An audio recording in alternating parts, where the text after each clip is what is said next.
सूली ऊपर सेज हमारी सोवन किसी विधि होई। गगन मंडल पे सेज पिया की किसी विधि मिलना होई। दर्द की मारी बन बन डोलू बैद मिल्या नहीं कोई।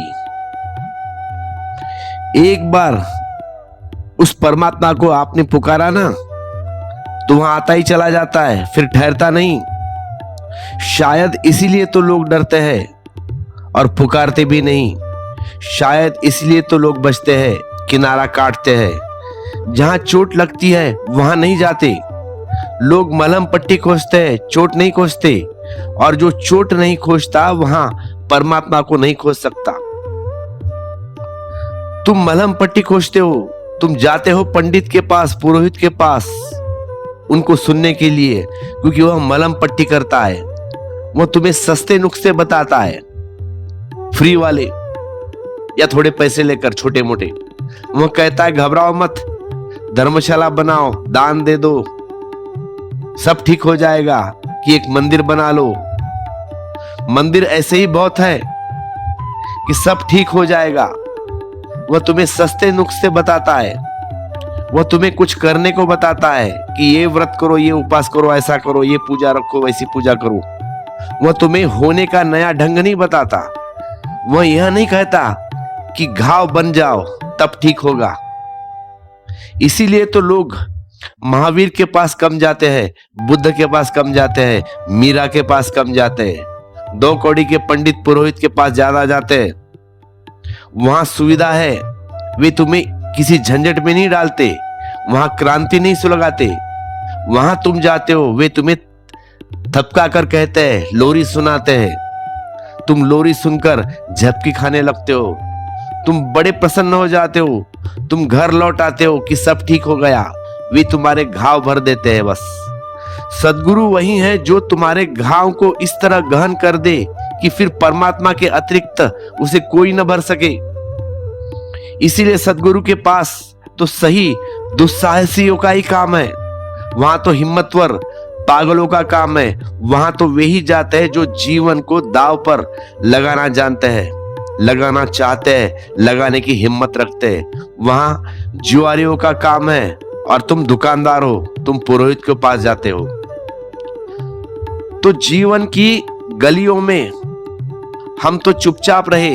जीवन की गलियों में हम तो चुपचाप रहे। मिलन बहुत प्यारा है, विरह बहुत खारा है। जीवन की प्याली में दोनों ही साथ रहे। जीवन की गलियों में हम तो चुपचाप रहे। आंसुओं में थिरकन है, आहों में कंपन है। आंसू में थिरकन है, आहों में कंपन है। जीवन की लहरों पर आशा की नाव बहे। जीवन की गलियों में हम तो चुपचाप रहे। भक्त कहना भी नहीं चाहता और कब कहे बिना उठता भी नहीं, तो सिर्फ भीतर की आह के कारण दर्द ही बोलता है। इसीलिए ये गीत मीरा ने गाए, ऐसा मत समझना, अन्यथा भूल हो जाएगी।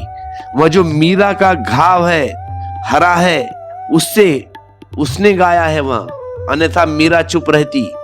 कहने को क्या था, कहना किससे था, जिससे कहना था उससे शब्द में कहने की कोई जरूरत नहीं है। और जीवन और जिनकी समझ में शब्द आते हैं उनसे कहने का कोई सार नहीं, क्योंकि वे समझ न सकेंगे। घायल की गति घायल जाने, घायल की गति घायल जाने। फिर भी मीरा रो रही है। ये कहे गए शब्द है, ये अनायास प्रकट हुए हैं मीरा के मुंह से। यह गहन पीड़ा से निकले हैं। इनको मीरा रोक नहीं सकी। जैसे घाव से खून बहेगा, ऐसे ही ये शब्द बहे हैं। मिलन बहुत प्यारा है, विरह बहुत खारा है। मिलन बहुत प्यारा है, विरह बहुत खारा है। और जिसने विरह के खारेपन को न सहा, उसने मिलन की मिठास को भी नहीं मिलेगी। फिर उसे मिलन की मिठास भी नहीं मिलेगी। मिलन तो सभी चाहते हैं, विरह कोई भी नहीं झेलना चाहता। इसलिए मिलन नहीं हो पाता, विरह झेलना होगा। विरह की कसौटी से गुजरना होगा, वहीं परीक्षा देनी पड़ेगी। और परीक्षा कठिन है, बहुत कठिन है, क्योंकि तोड़ती ही चली जाती है। तोड़ती ही चली जाती है, जलती ही चली जाती है और रोज रोज पीड़ा सघन होती चली जाती है। जैसे जैसे परमात्मा के करीब आते हैं पीड़ा बढ़ती है, पीड़ा मिटती है जरूर, जब मिलन हो जाता है तब बड़ा स्वाद है, बड़ी मिठास है, बड़ा माधुर्य है, बड़ा मंदिर है, लेकिन उससे पहले बड़ा खारापन है। सागर के सागर पी लेने पड़ते हैं तब कहीं स्वाति की एक बूंद हाथ लगती है। तो मीरा कहती है बंसी वार आजो म्हारो देश।